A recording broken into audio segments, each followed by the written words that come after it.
Hi ಎಲ್ರಿಗೂ ನಮಸ್ಕಾರ. ನಾನಿವತ್ತು ನಮ್ಮ ಉತ್ತರ ಕರ್ನಾಟಕದ ಕಡೆ ಎಣ್ಣೆ ಬದನೆಕಾಯಿನ ಯಾವ ರೀತಿ ಮಾಡ್ತಾರಂತ ತಿಳಿಸ್ಕೊಡ್ತಾ ಇದ್ದೀನಿ. ಮೊದಲಿಗೆ ನಾನಿಲ್ಲಿ ಬದನೆಕಾಯಿನ ಚೆನ್ನಾಗಿ ತೊಳ್ಕೊಂಬಿಟ್ಟು ಅದನ್ನು ಒಂದು ಸ್ವಲ್ಪ ಕಟ್ ಮಾಡಿ ಸೈಡಲ್ಲಿ ಇಟ್ಕೊಂಡಿದ್ದೀನಿ. ಇವಾಗ ಒಂದು ಕುಕ್ಕರಲ್ಲಿ ಸ್ವಲ್ಪ ಎಣ್ಣೆನ ಹಾಕ್ಕೊಂಬಿಟ್ಟು ಕಟ್ ಮಾಡಿರೋ ಬದನೆಕಾಯಿನ ಹಾಕಿ ಚೆನ್ನಾಗಿ ಕರೆದುಕೊಳ್ಳಿ, ಅಂದರೆ ಚೆನ್ನಾಗಿ ಡೀಪ್ ಫ್ರೈ ಮಾಡ್ಕೊಳ್ಳಿ. ಎಲ್ಲನೂ ಚೆನ್ನಾಗಿ ಎಣ್ಣೆಲಿ ಫ್ರೈ ಮಾಡ್ಕೊಳ್ಳಿ.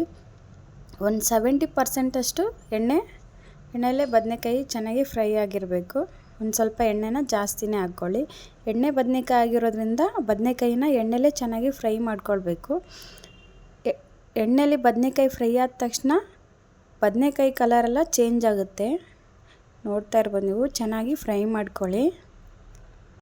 ನೋಡಿ, ನಾನಿವಾಗ ಬದನೆಕಾಯಿನ ಚೆನ್ನಾಗಿ ಫ್ರೈ ಮಾಡ್ಕೊಂಡಿದ್ದೀನಿ. ಇವಾಗ ಸ್ಟವ್ನ ಆಫ್ ಮಾಡಿಕೊಂಡು ಕರೆದಿರೋ ಬದನೆಕಾಯಿನ ಒಂದು ಪ್ಲೇಟಲ್ಲಿ ತೆಗೆದಿಟ್ಕೊಳ್ಳಿ. ನೆಕ್ಸ್ಟ್ ನಾವಿವಾಗ ಕುಕ್ಕರ್ಗೆ ಒಂದು ಸ್ವಲ್ಪ ಸಾಸಿವೆ, ಜೀರಿಗೆ, ಕರಿಬೇವನ್ನ ಹಾಕ್ಬಿಟ್ಟು ಚೆನ್ನಾಗಿ ಕಲಿಸ್ಕೊಳ್ಳಿ. ನೆಕ್ಸ್ಟ್ ನಾವಿವಾಗ ಕಟ್ ಮಾಡಿ ಇಟ್ಕೊಂಡಿರೋ ಈರುಳ್ಳಿನ ಚೆನ್ನಾಗಿ ಉದ್ದುದ್ದಕ್ಕೆ ಕಟ್ ಮಾಡ್ಕೊಳ್ಳಿ. ಇವಾಗ ಈರುಳ್ಳಿನ ಹಾಕ್ಬಿಟ್ಟು ಚೆನ್ನಾಗಿ ಫ್ರೈ ಮಾಡ್ಕೊಳ್ಳಿ. ಈರುಳ್ಳಿ ಚೆನ್ನಾಗಿ ಫ್ರೈ ಆಗೋವರೆಗೂ ಚೆನ್ನಾಗಿ ಮಿಕ್ಸ್ ಮಾಡ್ಕೊಳ್ಳಿ. ಈರುಳ್ಳಿ ಫ್ರೈ ಆದಮೇಲೆ ಅದಕ್ಕೆ ಕಟ್ ಮಾಡಿ ಇಟ್ಕೊಂಡಿರೋ ಟೊಮೊಟೊನ ಹಾಕ್ಕೊಳ್ಳಿ. ಟೊಮೊಟೊ ಕೂಡ ಚೆನ್ನಾಗಿ ಫ್ರೈ ಮಾಡ್ಕೊಳ್ಳಿ. ಟೊಮೊಟೊ ಎಲ್ಲ ಚೆನ್ನಾಗಿ ಫ್ರೈ ಆದಮೇಲೆ ನೀವು ಅದಕ್ಕೆ ಉಪ್ಪು ಹಾಕ್ಕೊಳ್ಳಿ. ಇವಾಗ ನಾನು ಒಂದು ಬೌಲ್ಗೆ ಶೇಂಗಾ ಪುಡಿನ ಹಾಕ್ಕೊಳ್ತಾ ಇದ್ದೀನಿ. ನೀವು ಎಷ್ಟು ಕ್ವಾಂಟಿಟಿಯಲ್ಲಿ ಮಾಡ್ತಾಯಿದ್ದೀರಾ ಅಷ್ಟು ಶೇಂಗಿನ ಪುಡಿನ ಹಾಕ್ಕೊಳ್ಬೋದು. ನಾನಿವಾಗ ಒಂದು 4 ಸ್ಪೂನಷ್ಟು ಶೇಂಗಿನ ಪುಡಿ ಮತ್ತು ಒಂದು 1/2 ಸ್ಪೂನಷ್ಟು ಅರಿಶಿನ ಪುಡಿ ಮತ್ತು 1-2 ಸ್ಪೂನಷ್ಟು ಖಾರದ ಪುಡಿನ ಹಾಕ್ಕೊಳ್ತಿದ್ದೀನಿ. ಮತ್ತು ಒಂದು ಸ್ಪೂನಷ್ಟು ಉಪ್ಪನ್ನು ಹಾಕ್ಕೊಳ್ಳಿ.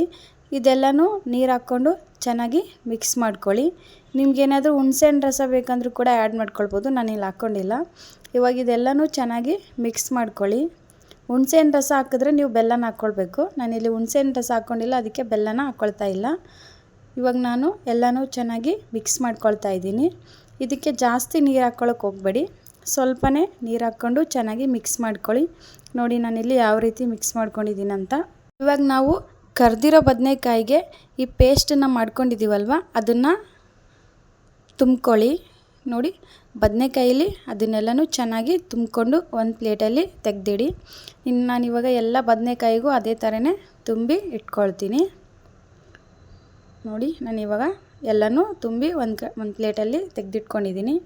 ಇವಾಗ ನಾವು ಈರುಳ್ಳಿ ಟೊಮೊಟೊನ ಫ್ರೈ ಮಾಡಿ ಇಟ್ಕೊಂಡಿದ್ದೀವಲ್ವ, ಅದರಲ್ಲಿ ಈ ಕರೆದಿರೋ ಬದನೆಕಾಯಿನ ಹಾಕ್ಬಿಟ್ಟು ಮತ್ತೆ ಚೆನ್ನಾಗಿ ಮಿಕ್ಸ್ ಮಾಡ್ಕೊಳ್ಳಿ. ಎಲ್ಲನೂ ಚೆನ್ನಾಗಿ ಮಿಕ್ಸ್ ಆದಮೇಲೆ ನಾವು ಇದಕ್ಕೆ ನೀರನ್ನು ಹಾಕ್ಕೊಳ್ಬೇಕು. ನೋಡಿ, ಎಲ್ಲನೂ ಚೆನ್ನಾಗಿ ಫ್ರೈ ಆದಮೇಲೆ ನಾವು ಇದಕ್ಕೆ ನೀರನ್ನು ಸೇರಿಸ್ಕೊಳ್ಳೋಣ. ನಿಮಗೆ ಎಷ್ಟು ನೀರು ಬೇಕೋ ಅಷ್ಟು ನೀರು ನೋಡಿ ಹಾಕ್ಕೊಳ್ಳಿ. ಜಾಸ್ತಿ ನೀರು ಹಾಕ್ಕೊಳ್ಳೋಕೆ ಹೋಗ್ಬೇಡಿ.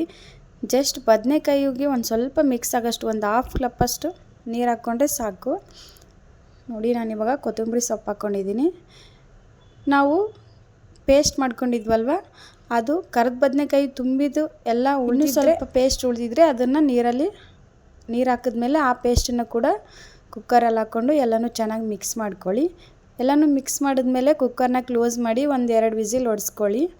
ನೋಡಿ, ಇವಾಗ ಎಣ್ಣೆ ಬದನೆಕಾಯಿ ರೆಡಿಯಾಗಿದೆ. ಎಷ್ಟು ಸಿಂಪಲ್ಲಾಗಿ ಒಂದು 10 ಮಿನಿಟ್ಸಲ್ಲೇ ನೀವು ಮಾಡ್ಕೊಳ್ಬೋದು. ಜೋಳದ ರೊಟ್ಟಿ ಜೊತೆ ಈ ಕರಿದ ಬದನೆಕಾಯಿ ತುಂಬಾ ಟೇಸ್ಟಿಯಾಗಿರುತ್ತೆ. ಯಾರೆಲ್ಲ ನನ್ನ ಚಾನಲ್ನ ಫಸ್ಟ್ ಟೈಮ್ ನೋಡ್ತಾ ಇದ್ದೀರಾ, ಎಲ್ಲರೂ ನನ್ನ ಚಾನಲ್ನ ಸಬ್ಸ್ಕ್ರೈಬ್ ಮಾಡಿಕೊಂಡು ಬೆಲ್ ಬಟನ್ ಮೇಲೆ ಕ್ಲಿಕ್ ಮಾಡಿ ಆಲ್ ಅಂತ ಸೆಲೆಕ್ಟ್ ಮಾಡ್ಕೊಳ್ಳಿ. Thank you so much.